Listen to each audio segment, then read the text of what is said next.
So let me introduce the panel. We have, of course, Dr. Richard Dawkins here, a former professor of Oxford University.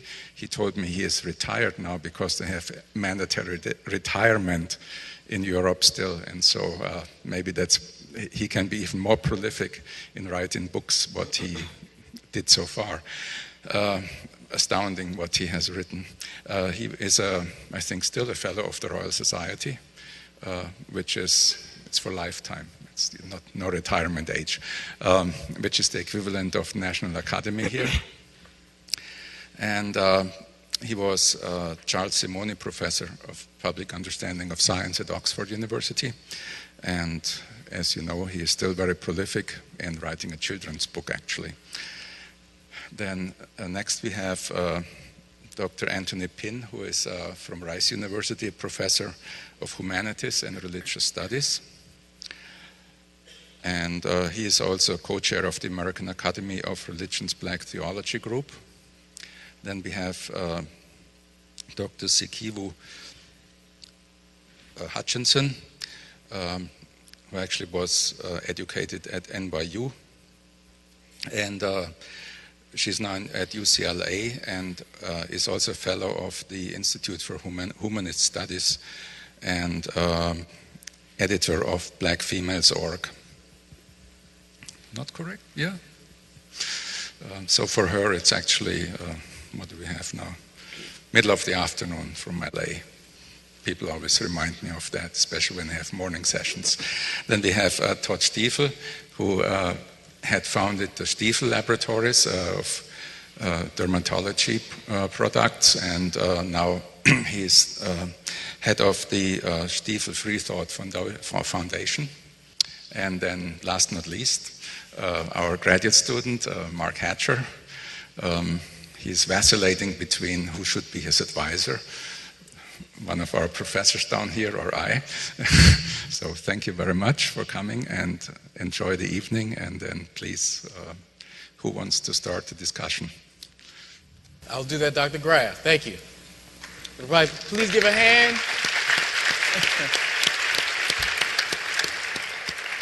Please give a hand to the man who controls my PhD in the future. So, first off, I would like to start off, Dr. Dawkins. I'm noticing that wonderful shirt you have on right now. It says that we are all Africans. Now,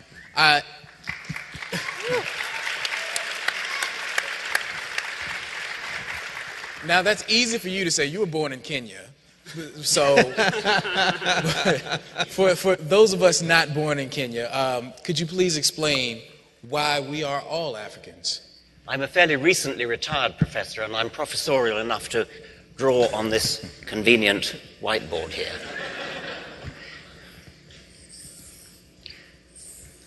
That is 6 million years ago, and that is the common ancestor of chimpanzees and bonobos and humans. That is about 7 million years ago, and that is the common ancestor of all those and gorillas. That's about 12 million years ago, and that's the common ancestor of all those and orangutans.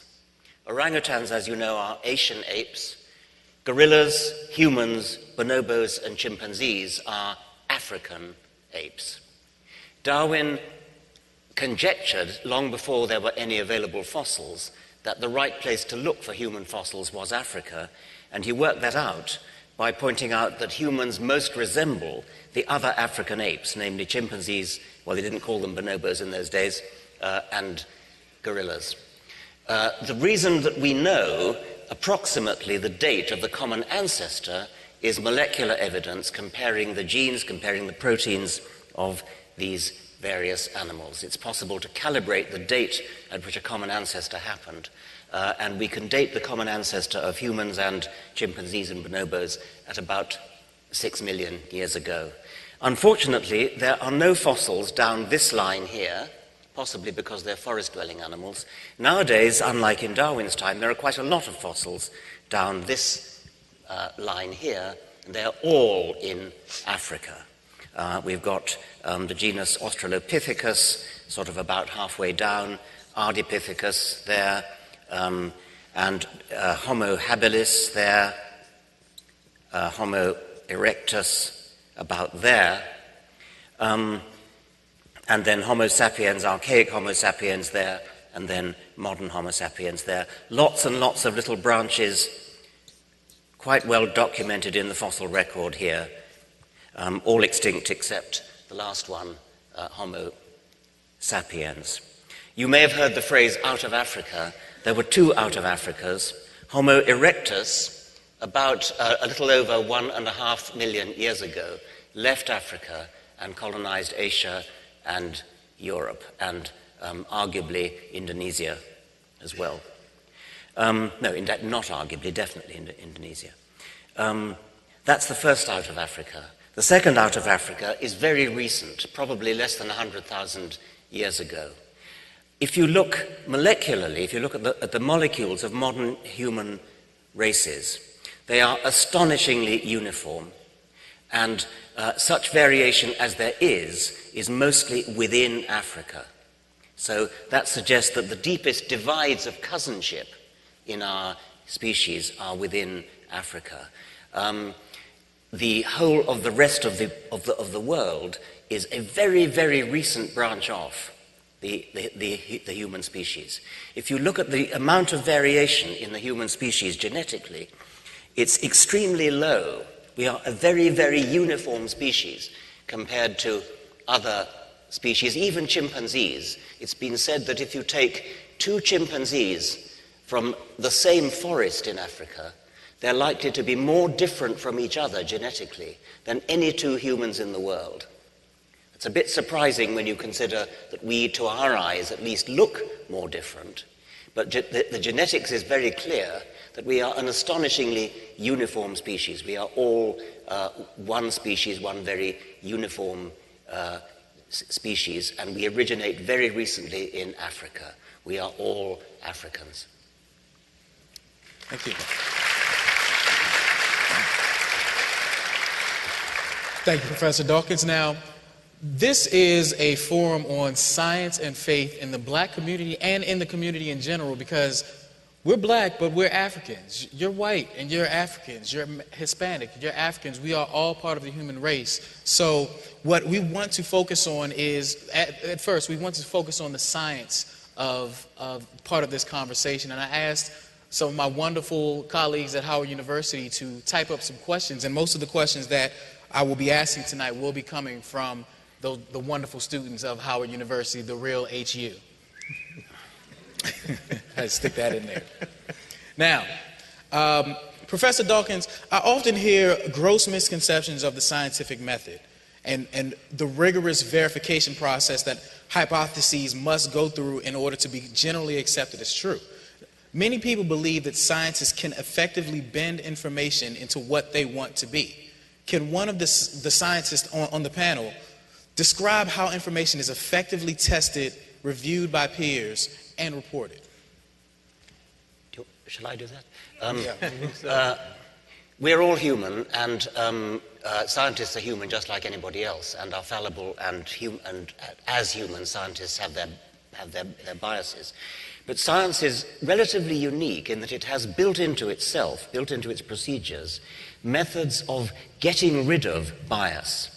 So, for example, when testing drugs, scientists use double-blind controlled trials, which mean that neither the doctor nor the patient nor any of the people involved in the research know which of the doses that are being given to experimental patients are the actual dose that's supposed to be having an effect, the experimental dose, and which is the control dose, the placebo control dose. It is systematically built into the procedure that bias is eliminated so far as possible. Then again, scientific papers are rigorously refereed by peers to look into any possibility of mistakes. Then again, any scientific finding which is controversial or is very important is going to be repeated by somebody else in a different lab, possibly in a different part of the world. So there's no such thing as a culturally local American science or Chinese science or Japanese science. It is just science. And it is science that is policed by this rigorous procedure of controlled experiments, double-blind experiments, refereeing papers, and repetition. So although there is bias among individual scientists, science, above all disciplines, takes elaborate precautions to eliminate that bias and to end up with objective results which you will get anywhere in the world if you follow the procedures correctly. But being that scientists are fallible and that they do not know the answer beforehand, wouldn't it be prudent to say with, I don't know, evolution, we might not be right about that. Why should we not teach the controversy between evolution and so-called intelligent design? Why don't they have equal say? Let's teach the controversy about human reproduction, the stork theory. There's got to be... It is very reasonable to teach controversy where there is controversy, but there has to be controversy, and it's not enough just to have some people who don't know any science saying there is a controversy here, let's teach it. Thank you. Now, this is another question that came from one of the wonderful students who happens to be sitting in the audience tonight. There is an alarming number of formally educated blacks, even within the physical sciences, who refuse to accept evolution and the Big Bang Theory. Now, many people think that exposing young children to these ideas is unacceptable, but that leaves more time for these children to be taught alternatives that aren't founded in scientific and evidence-based reasoning. How early do you think that we should expose children to these concepts and let them make the decision for themselves? And how do we reverse the indoctrination already done? And this is a question posed to all of our panelists. Well, I seem to be... Okay. I don't think you can start too early. If you ask me specifically about evolution, it isn't that difficult to understand, and I would teach certainly 7-year-old children about evolution. It is, after all, the truth about why we exist and why we are the way we are, why all living creatures are the way they are. It's extremely interesting. Children can understand it if it's taught in the right way. So I would teach it very early.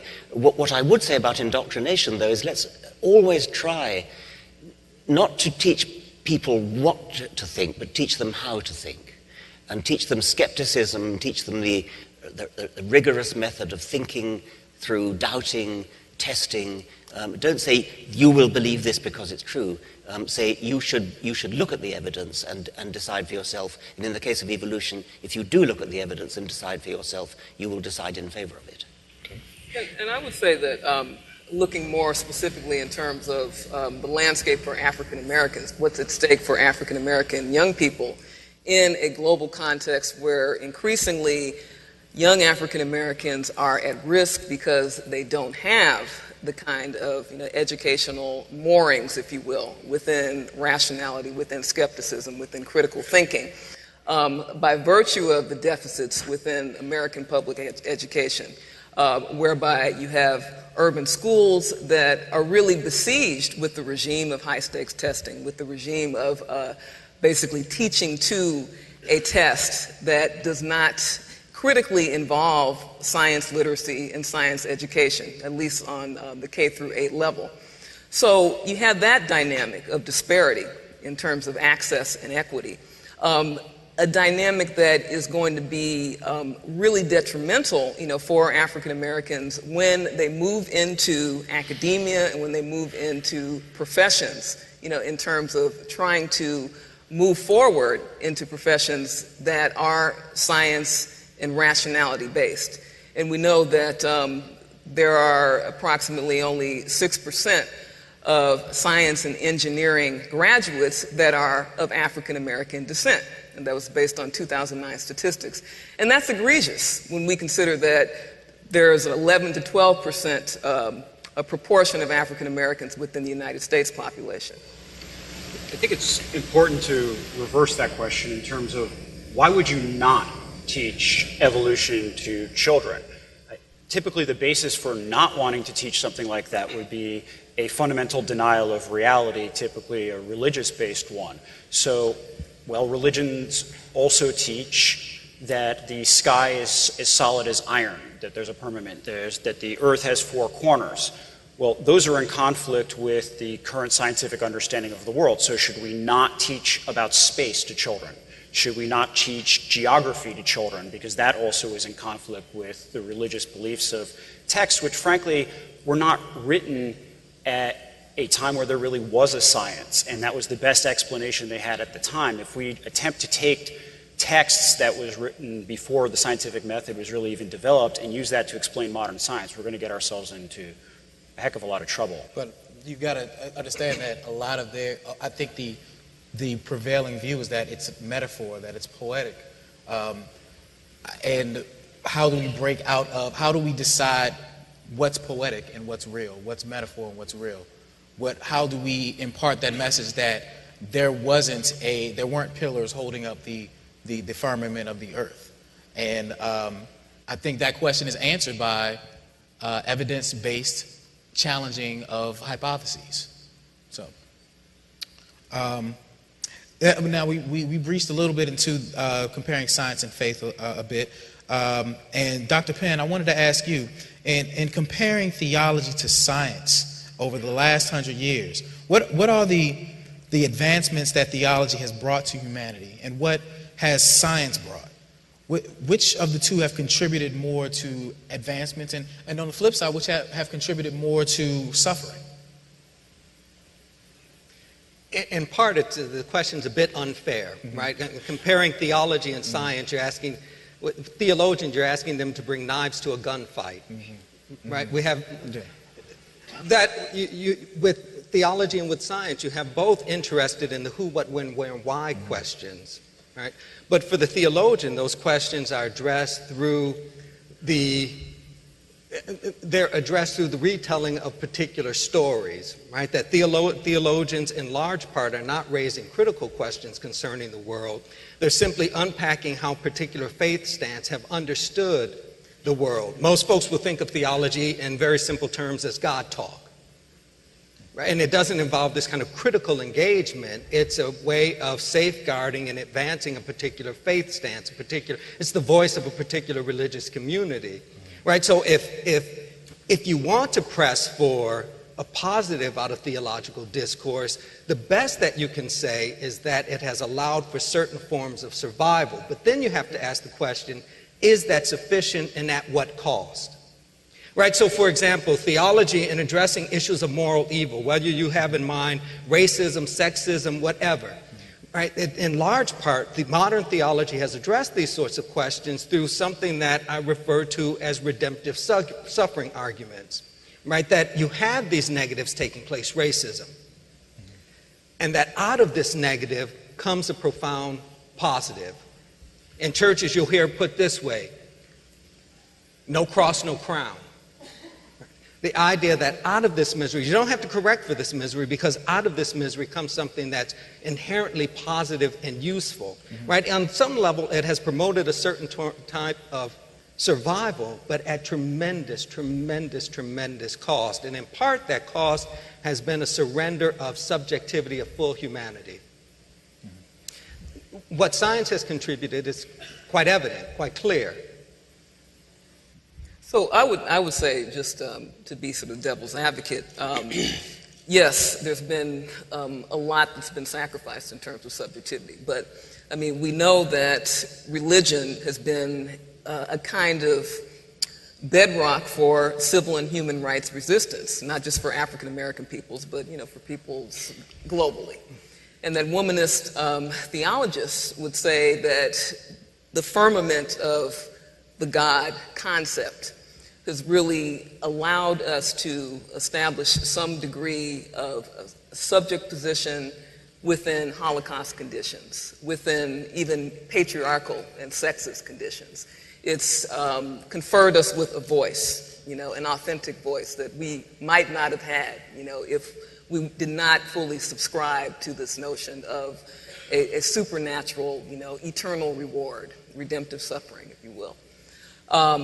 So what can we, I guess, divine from that? Well, let's push the point, right? If you talk in terms of black theology and womanist theology, these are developments that take place within African American communities starting late 60s, moving towards the present. If you take those into consideration, they really revolve around a robust Christology. That is, they revolve around the Christ event. For black theologians and for womanist theologians, what is this thing all about? What is religion fundamentally about? It's about the Christ event. But you even have some disagreement within that camp. You have certain womanists who argue, yes, out of this suffering comes something profound that's useful. We have survived as a result, but at great cost. And you have others like Dolores Williams who argues, well, there's something fundamentally wrong here, right? That we've fixated on this Christ event, and if this Jesus thing teaches us anything, it's that humans mess stuff up, right? We just mess things up. We are capable of great good, but we're capable of great harm. And so from her perspective, rather than this attention to God and this attention to Christ, she wants to argue for ethics. The question becomes, what do we do? It seems to me that lends itself to something that's more substantive, but it's still premised upon the sanctity of this sacred text, this fictional, mythological text. And you can make this text say whatever you want this thing to say. Sure, I would suggest African Americans, rather than relying on this biblical text, might turn to their own experience, their own stories. So, for example, give me Richard Wright over Paul any day.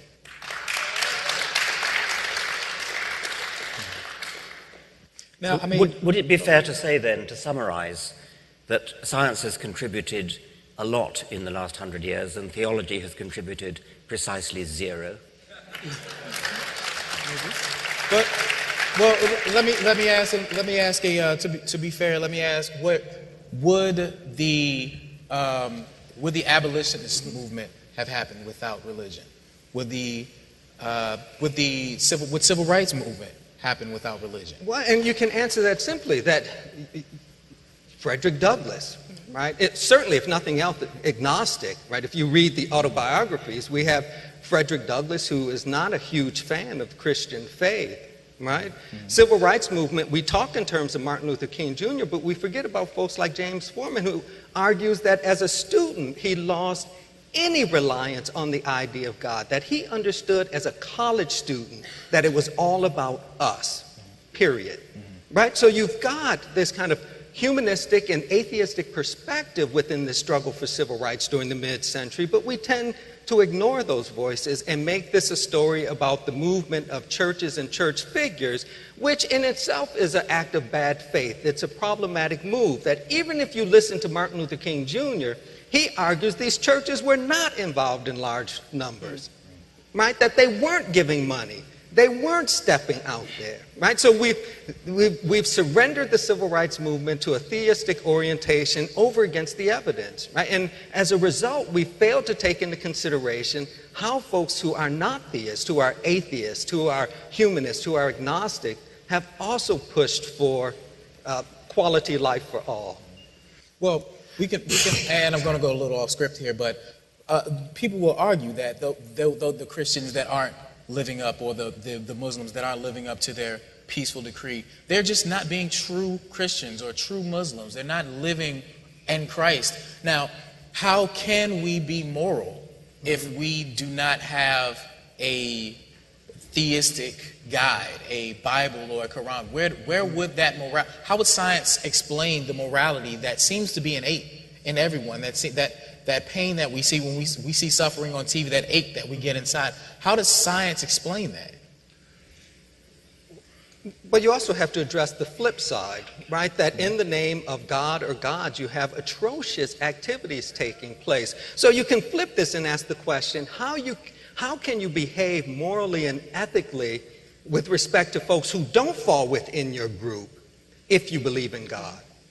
Yeah, and then again, if we actually look at, biblical texts or the Quran and the degree to which those texts are absolutely, as Dr. Penn is pointing out, predicated upon atrocity, upon barbarism, upon really a promotion of Holocaust conditions, okay, for those who are not within the dominant culture that's, articulated as being the norm within those sacred texts. We don't need a basis within supernaturalism to posit morality or posit ethics or posit, a universal good. We can look at, collective agency. We can look at, the principle of doing unto your neighbor as you would, do unto yourself. Those are not categorically based Christian, or Quranic or Talmudic, concepts. And I think that, again, trying to foreground the historical trajectory of a secular humanist, basis for African American civil resistance and liberation struggle, is absolutely critical for trying to deconstruct these dynamics of patriarchal oppression and heterosexist oppression within African American communities that are believed to be monolithically, based upon this regime of theistic hierarchies.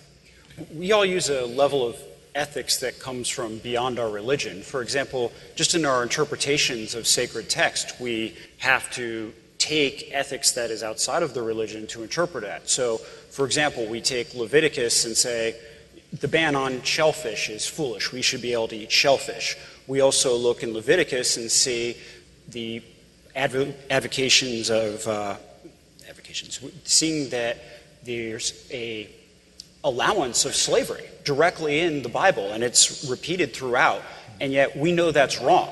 So we take a sense of wrong that's outside of, from my background, a Christian upbringing, and take that and interpret the text in a way that's completely independent of the Bible. As a matter of fact, contrary to the Bible in this case. Well, you bring up an interesting point. A lot of people hear you say that there's an allowance of slavery in the Bible. Is there? Is that in there? And can we talk about that? What is the biblical justification of slavery? I did bring a few quotes on that. Okay. Conveniently. So how about Leviticus 25:44 through 46? This is God speaking here. However, you may purchase male and female slaves from among the nations around you. You may also purchase the children of temporary residents who live among you, including those who have been born in your land. You may treat them as your property, passing them on to your children as a permanent inheritance. You may treat them as slaves, but you may never treat your fellow Israelites this way. That's pretty direct. Now, that's Old Testament. You get a lot of people say, but Old Testament's different. How about the New Testament? Well, there's several New Testament passages as well, including one which, this is the word of Jesus, and this is from a parable, so it's a little bit out of context, although I would question why he used this parable to send his message without using the parable also as a statement against slavery, where he says, and that slave who knew his master's will and did not get ready or act in accord with his will receive many lashes. That's Luke 12:47. So, interesting Bible quotes there. It seems pretty direct. What do the others on the panel think? And the fact that you can quote some biblical verses one way and other biblical verses the other way, which of course you can, the criterion by which we today decide which ones we like and which ones we don't are of course non-biblical criteria. Now, I also want to breach a subject that is a bit tender in the black population, which is homophobia. There's this rampant denigration of the homosexual man or woman in our community, and it seems to be a problem with blacks everywhere, especially in Africa, especially in the Caribbean. That is there a way to combat this irrational intolerance against our homosexual brothers and sisters? Yeah, I think that it can be done on a number of fronts. Coming from an education perspective where there's not a lot of culturally responsive pedagogy and curricula that really focuses on trying to promote the humanity and the agency of gays, lesbians, and transgendered folk. That's a big deficit. And there are a lot of progressive education reform advocates who are working on, trying to implement and to embed those kinds of pedagogies and curricula. And then on the more community basis, again, we have to get back to where these perceptions and stereotypes are coming from. And a lot of them are radiating from this, obsessive fixation with biblical literalism. And I think Anthony can evoke where the specific references, in the Bible, that denigrate, homosexuality are, because I'm not a biblical scholar. But again, there's this pervasive, mythology within African American communities that being gay, being lesbian is not authentically black, that it's not essentially African American, if one is not within the proper boundaries of heterosexual norms, heteronormativity, or heterosexual relationships. And that goes back, obviously, to, I think, a broader context that really marks heterosexuality as being other, as being outside, of Western norms as well as African norms. So again, there's this presumption of heteronormativity that I think has really damaged African American communities in terms of being, very aware, very critically conscious of how LGBT folk are very much a part of the agency and the struggle of liberation within our communities. Now, I find this topic particularly repulsive to me, honestly, because I see the struggles that our brothers and sisters out there in California are having with Prop 8 and we're having with Prop 8. And I see many black people out there actively campaigning against homosexual rights. And I'm like, people, this was us 60 years ago. What are you doing? We were fighting, they were fighting for our rights 60 years ago. Why aren't we supporting them now? What is the problem? So, I guess I'll move on from that. Well, no, just kind of related to this, it seems to me that much of this problem stems back to an earlier philosophy within African American communities. How do you secure your place within the U.S. social and cultural structure? And it was the philosophy of respectability. If you can mirror in your community what the dominant population understands as proper family structure, right? Proper representations of masculinity and femininity, then you can make progress. And as a result of that kind of philosophy, still embedded within African American communities, you get this kind of venomous response, right? The idea that lesbians and homosexuals destroy the fabric of the black community. Again, it stems back to this rather warped philosophy of respectability, that there is only one type of family structure that can get you inclusion within this society, right? And we've kind of fueled this out in a variety of ways, and we've given it a certain type of oomph through theological arguments, right, that are drawn from Scripture to some extent. But again, Scripture can be interpreted and read in a variety of ways. You can look at Sodom and Gomorrah and you can interpret this many ways. One, you can interpret it as a critique of a particular lifestyle, a critique of how folks love and whom they love. Or you can read it as a critique of a lack of hospitality, that's the real crime here. So again, you get this played out in a variety of ways. It seems to me that we cannot adequately address this problem through a simple challenge of church theology, right? Because theology is premised upon faith. You're not going to change this through reason, right? That it seems to me it requires a different type of engagement. Information, on one level, information concerning how families have always developed within the context of the United States, right? African American families. Right, and a kind of critique, an interrogation and a critique of this warped philosophy of respectability, what it did not achieve for us, and the kind of harm that it actually did. That rather than getting full inclusion and rather than supporting and nurturing the growth of African American communities, it really resulted in a kind of venomous ripping apart, disregarding of certain segments of this population that ultimately has gotten us nowhere. Thank you. Now, I want to sort of piggyback on that. Like, the black church has been typically sort of seen as the backbone of the American family, of the black family, the backbone of social justice, the backbone of the struggle. But in the age of Obama, is the black church even really relevant right now? Do we really even need the uplift that allegedly comes from our faith? One thing is clear, black churches have had good PR, right? That they've told their story well, and as a result, have had a presentation, right? Have had a stature that is really larger than their numbers and their real impact. Joseph Washington, back in the 60s, said something that still bothers me every time I hear scholars reiterate it. Right? That in the beginning was the black church, and the black church was the black community. Right? So deeply problematic. Right? That there are ways in which the black church has been present, and to the extent that it has helped with socioeconomic and political advancement, to the extent it's done that, then it's promoted a certain type of survival, again, at great cost. Right? That folks, to get those benefits, had to surrender something of themselves. And this has been deeply problematic. And to get a sense of how this works, you don't have to turn to the Bible, turn to the materials that's generated within this community. You get a sense of the deep problematic nature of the black church from folks like Nella Larson, right? Richard Wright, James Baldwin. James Baldwin, who argues in The Fire Next Time, look, he joined the church for pragmatic reasons. He argues in that book he joined because growing up in Harlem, you had to belong to something.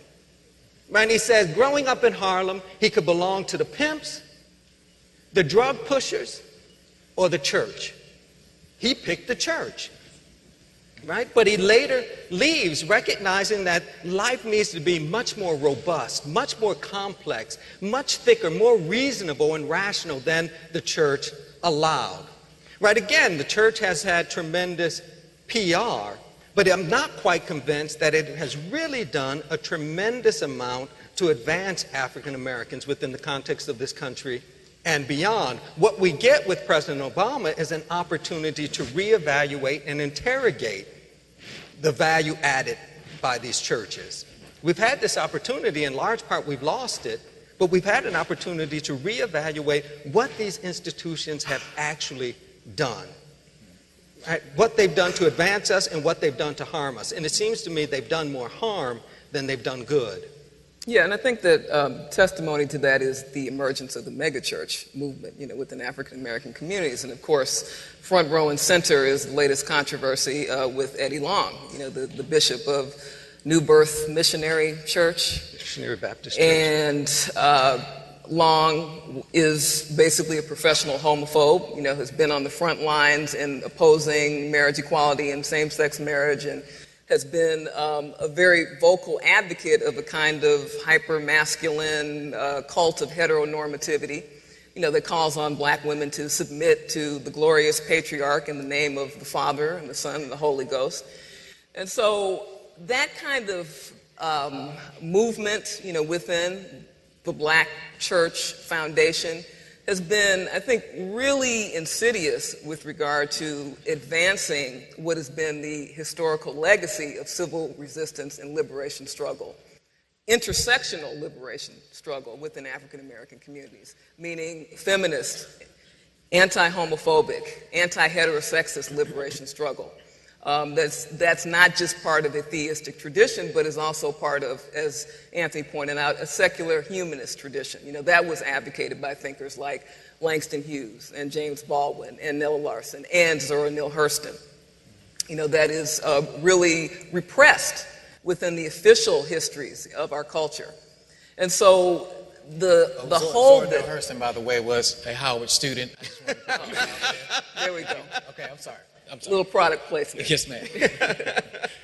So, in essence, the hold that the megachurch phenomenon has on African American communities is, in many ways, part and parcel of the regime of commodity capitalism, and the degree to which African Americans are, unfortunately, beset by this mentality that we have to tithe away, our last dime in life.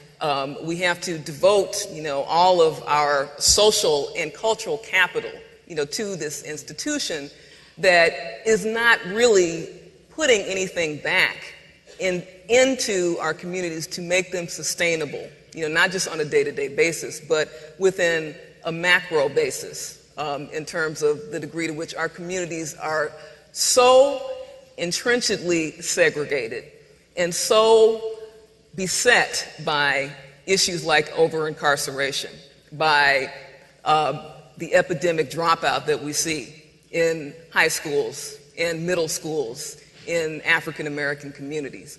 All of those issues have not been substantively redressed by the dominance of the African American, of the black church in inner city African American communities. And this is a deficit that we absolutely need to be critically conscious of. Well, I want to bring the audience in on this wonderful conversation. This is a great conversation. So if you could please go to the mics that we have in the aisles and formulate your questions. And as you're getting that together, I want to kind of bring this full circle with the panel up here and ask the big question, are science and faith compatible? Can they be compatible?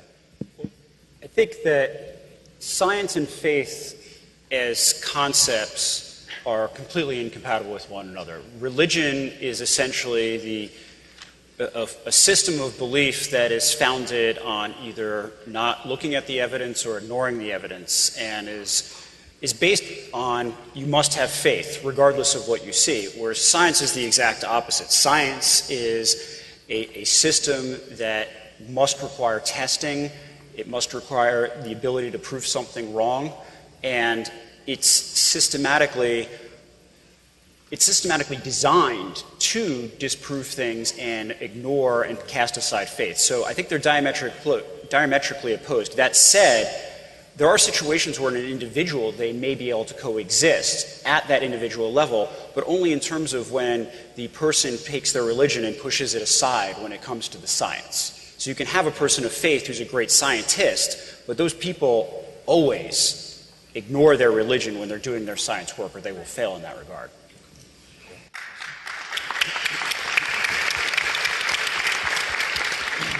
I think that's absolutely right. I would add really almost nothing to what Todd has said, except that there are some people who call themselves religious, who are not religious in the sense in which most people here would understand it. They are religious in the Einsteinian sense, or the Stephen Hawking sense, where they have a kind of, you might call it spirituality, a kind of reverence for the deep problems of the universe or something like that. As Einstein himself said over and over again, it's nothing to do with a personal God. When you're talking about a personal God, which is based upon faith and tradition and authority, revelation, then everything that Todd said is absolutely right. I think it is incompatible.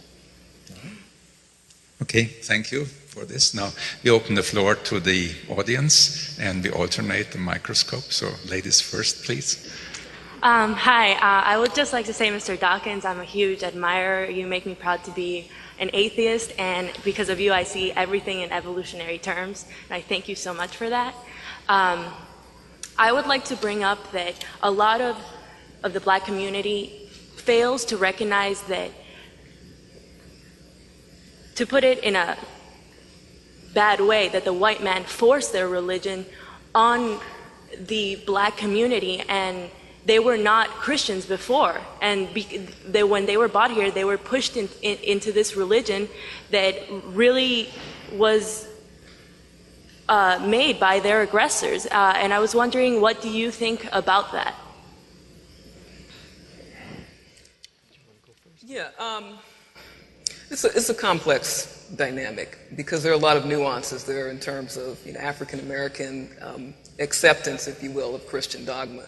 I mean, certainly Christianity was not just attractive to African Americans because of this potential for an eternal reward, but it was also a springboard, an intellectual and an epistemological springboard for African Americans to critique the regime of the dominant culture, the regime of white supremacy, the regime of barbarism, whereby African bodies were literally being commodified and objectified and exploited for production and reproduction.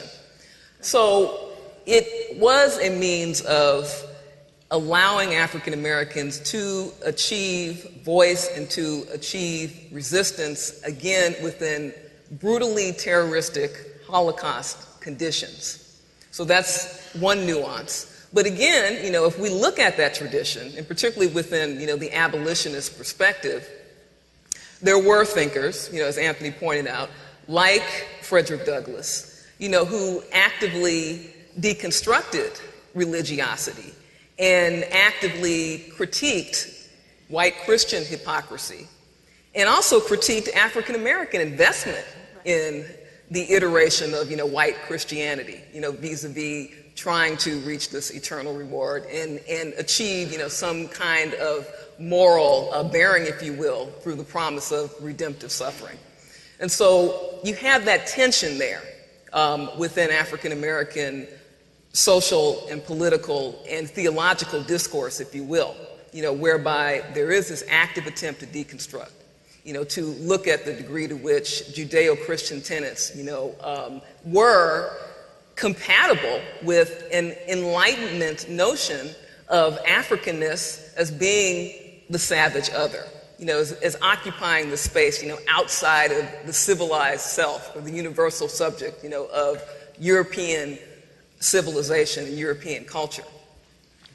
I think it's interesting that the slave masters essentially created an environment that was so horrific that there was this creation of a need for salvation that they in turn filled with their religion. And that lives on to this day. We find ourselves in a situation where the bodies were freed, but the religion of the slave master lives on and continues to enslave the minds. And I think it's about time that the minds are free. Yeah. Thank you. And by the way, that's true of Islam as well. Islam was spread through slavery. And once again, the religion of the slave masters lives on. Thank you. Next question, please. Yeah, I'd like to thank everyone on the panel. It's been a really illuminating conversation. I wanted to ask anyone who's willing to answer. There's typically the theology and sort of, I guess, evolution on two opposing sides. And I wanted to know if, you touched on it earlier, this Professor Dawkins, about it's not a personal God and there is no controversy. I was wondering if theology allowed for an impersonal, self-regulating universe, and if so, if there was some sort of involvement in our evolution over time between that impersonal sort of body and, because I hope I asked this well, because I hear, in the little I know of evolution, I've heard of certain gaps in fossil evidence found, certain gaps in our evolution that can't be attributed to any fossil evidence. And some have attributed that to those evolutionary gaps in some sort of entity responsible for sort of some involvement in an entity greater than ourselves. I have trouble hearing. I think he's referring to guided evolution. The gap sort of. Yeah, the gaps in the fossil record. Is that what it was? Yeah, and can that be attributed to, in your opinion, some sort of impersonal universe? Yes. Well, we're lucky to have any fossils at all, because there was no rule that said that fossils had to come. It's a great boon to us that we do have fossils. You shouldn't think of fossils as being a sort of cinematic record of everything that happened in the history of life. Rather, you should think of it as being a series of lucky still snapshots. And the snapshots obviously have gaps between them. It would be remarkable if they didn't. But just because there are gaps between the snapshots, it doesn't mean that if there was a cinematic record, you wouldn't see the evolutionary progression in between. What you can say is that not a single fossil has ever been found which is in the wrong place, the wrong time, for evolution to be true. And that could so easily have been true.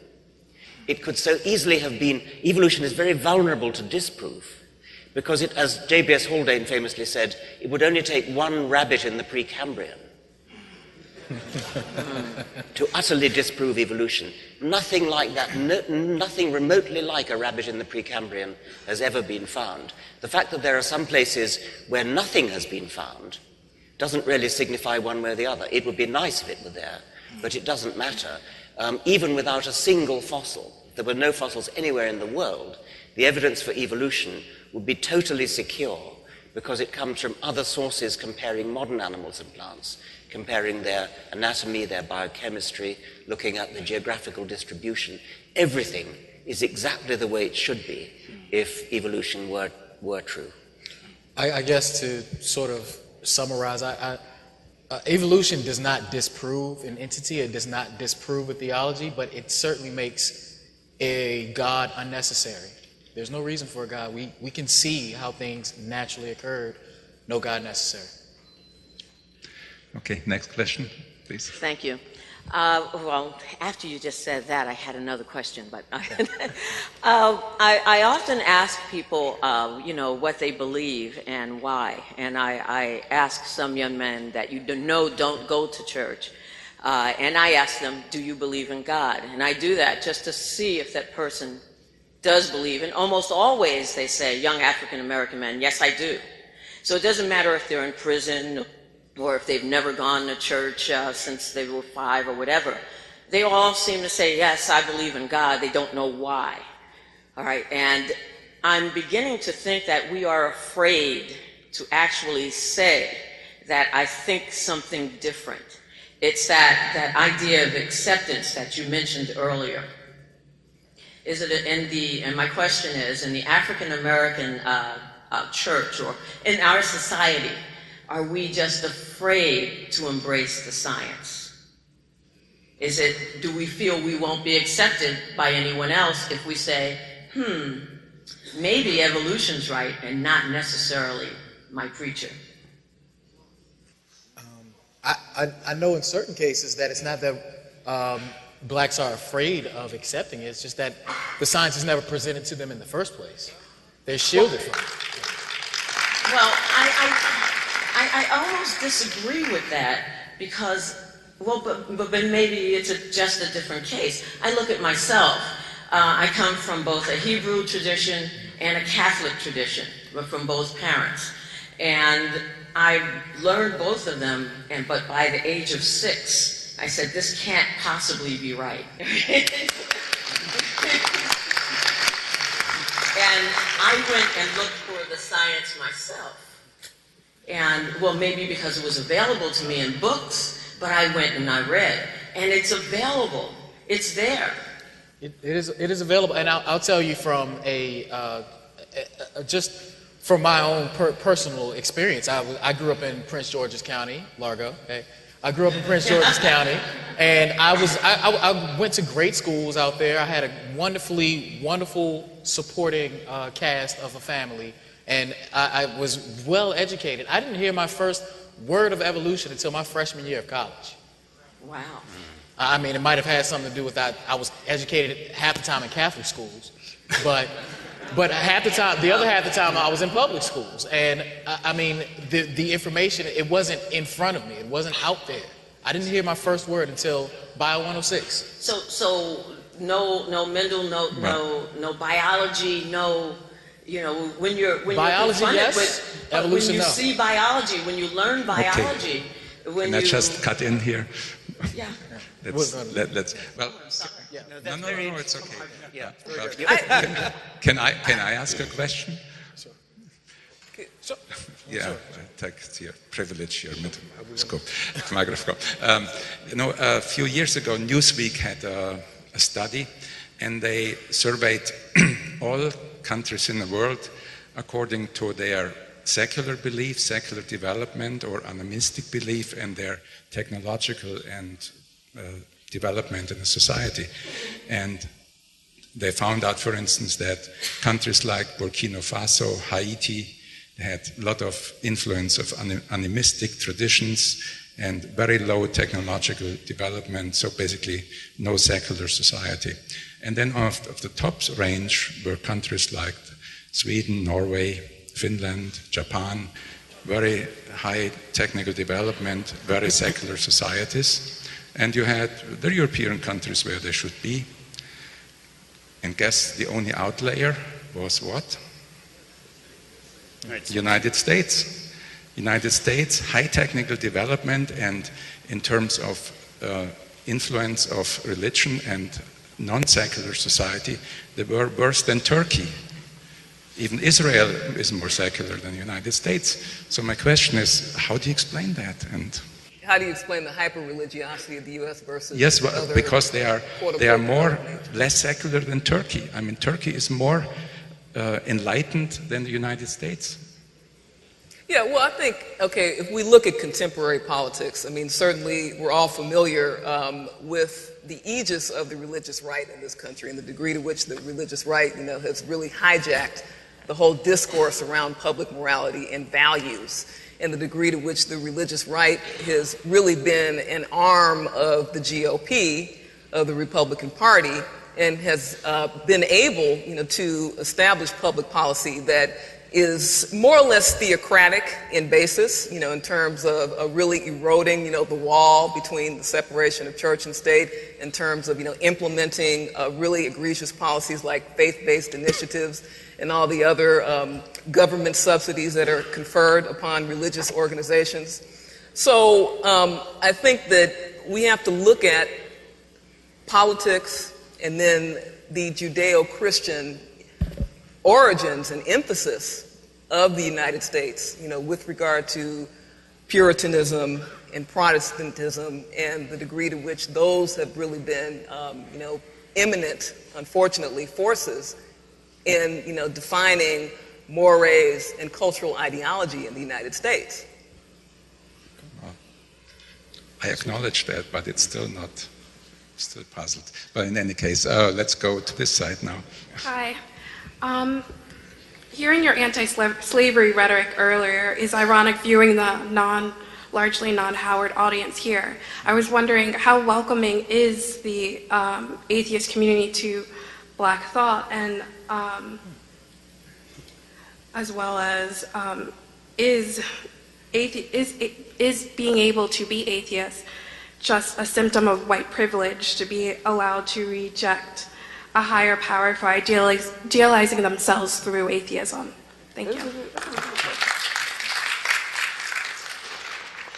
I would begin by saying you're giving something away, that there is evidence within the context of African American culture that suggests humanistic and atheistic perspectives and opinions going back to the blues. In the same way that we cannot accurately date the spirituals, we cannot accurately date the blues. Don't think in terms of race records of the 1920s. The blues predate that. And within the blues, you have a critique of the theological assumptions very much alive within churches and within African American theology in more general terms. There is evidence from that period of the blues to the present of atheism within African American communities. It's not a foreign body invading African American communities. It's a perspective held dear within African American communities that we've just not recognized, in part because churches have had such good PR. But let me say one other thing with respect to this. After the Civil Rights Movement, there's a decline in Black church enrollments. 70s, 80s, beginning of the 90s, Black churches are suffering. People are disillusioned. They're leaving these churches. When they begin to come back into these churches, they come not necessarily for theological or religious reasons. The Black middle class moves back into these churches for cultural reasons, right, to connect to African American community, and they falsely think this is the most appropriate way to do it. So they're not necessarily buying the theology. They're not necessarily buying the religiosity, but for them it is a source of cultural connection and business opportunity. And so if you have to sit and listen to the sermon and just kind of, but it means a certain type of cultural connection for yourself or your kids and business opportunities, then you do it. All that to say that there's been a pragmatic reason for many African Americans remaining involved in Black churches. It's not theological, it's not religious, it's pragmatic, right? But atheism, again, has always been present within African American communities. It's just been underappreciated. The other thing that I would say, again, looking at this dynamic in terms of socioeconomic and class context, is if we look at inner city African American communities, what are the most visible institutions? They're churches, be they storefront churches. For example, in my community, which is South LA, there are about 18 storefront churches within a 1 mile radius. And, they span the galaxy, you know, in terms of denominations. But those storefront churches are really providing social welfare services. They're providing connective tissue for African American folk who may not be able to access social welfare services in other venues by dint of de facto segregation. And I think this is what distinguishes African American communities and Latino communities from, say, white working class communities, where you may have viable and sustainable nonprofits, where you may have viable and sustainable recreational centers, green space, other forms of, providing people with not just cultural and, interpersonal connections, but also sort of the bedrock socioeconomic necessities that are required within a quote-unquote civilized community. And the fact that this is a liberal democracy, which is predicated upon commodity capitalism that absolutely disadvantages people of color within quote-unquote inner city communities, is something that really entrenches this pervasiveness and this acceptance of religiosity as being the only exercise of our subjectivity and expressivity as peoples of color. I'd like to add one thing on that particular question. I can't speak for the system, and I can't speak for the institutions, but as a white man in the free thought community who's very active, I'd like to personally invite every African American in this room and outside this room to get involved and get active in this community. You are welcome. Please come.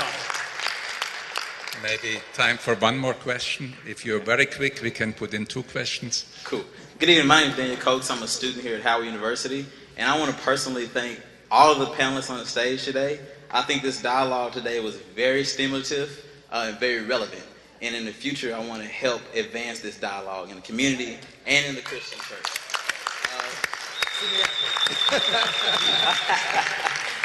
This question is directed towards Dr. Dawkins. I'm a Christian, and my best friend here is Dominic, and he's an atheist, right? And that is like a brother to me, and I love him to death. What is your interest in other, Christians and other different religions, and atheists living in harmony with them? Do you have an interest in that with those who are not trying to impose their beliefs on you? And lastly, are you ready to accept Jesus Christ as your personal Savior?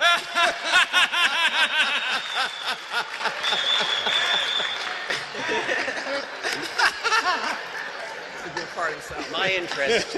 I had to ask. There's still time. My interest is that I care passionately about the truth, and I'm actually rather less interested in the role of religion in society and all that kind of stuff. I just care what's true. I mean, is there, as a matter of fact, a supreme being who created the universe or not? And I think it's a fascinating question. I think it's a scientific question. I think it's a question that we have pretty much a very, very strong indication of the answer, which is no. And I don't care who you are, what community you come from, or what church you go to, or anything else. I think I want to talk to you, have a dialogue with you about the evidence one way or the other. We'll have a friendly conversation about it, and I'll win the argument. Thank you very much. And before you go, let me catch you. We're going to have this conversation afterwards. I mean, I'm going to stick around with the secular students at Howard University, who Dominic is a proud member, a very new member. Hey, how you doing? And there they are over there. And we're going to have this conversation afterwards. I'm a PhD student, so I'm used to being on this campus till 3 in the morning. So we're going to stick around. Please, everybody, with questions, we're going to keep talking, and we're going to have more events. We're going to keep. This is just the start of the conversation, everyone. So with that, I really want to. Well, on that note, maybe we're supposed to go to 8:30. Well, I'm sorry, but we have to get to the book signing because we've got to be out of this building eventually. But like I said, we can continue this conversation a little bit later. I'm very sorry about that. I really need to do some bookkeeping things and thank Dr. Elizabeth Cornwell from the Howard University, from the Richard Dawkins Foundation for Reason and Science, Dr. Werner Graf from the Howard University Department of Physiology and Biophysics, I want to thank Debbie Goddard for the Center of Inquiry on campus and African American Humanism, and Melody Hensley from the Center for Inquiry, DC. Hey, Melody. I also want to thank Ayanna Watson for the Black Atheists of America. Where are you at, Ayanna? And the James Randi Educational Foundation and Secular Student Alliance. Thank you so much. Without you guys, it would have never happened. And please thank our wonderful panelists, please.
That's the happiest thing I think I've heard.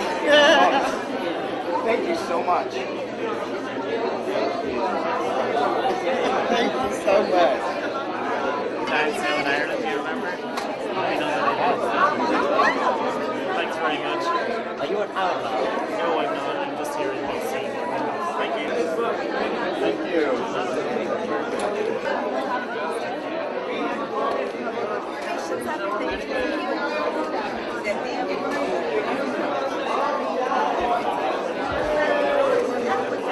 Thank you so much, my God.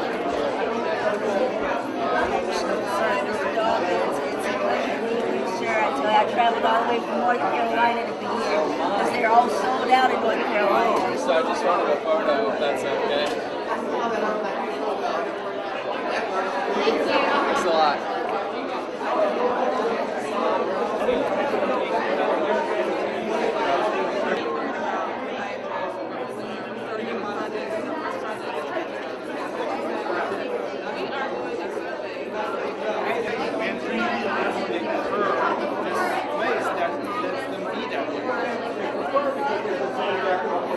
Better in our community, in our local community.